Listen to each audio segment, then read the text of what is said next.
mga pare kay yung pagkalagay ni kuya sa tricycle, yung sa plaka niya,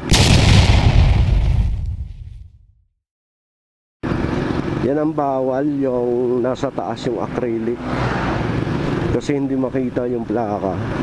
Gaya niyan, hindi siya mapansin.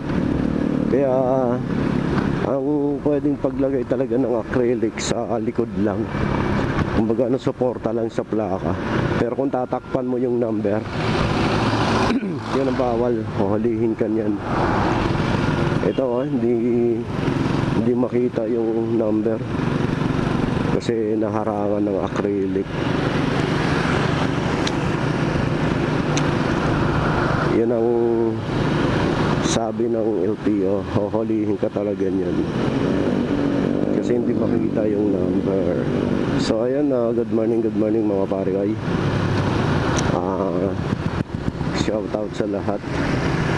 So nandito ulit kami ngayon ni Dilaw. Si Dilaw pa rin yung dala-dala natin ngayon, kasi si Ice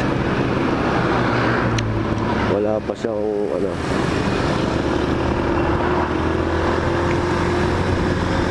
wala pa siyang papel. Mahirap na, laging may bantay na LTO doon.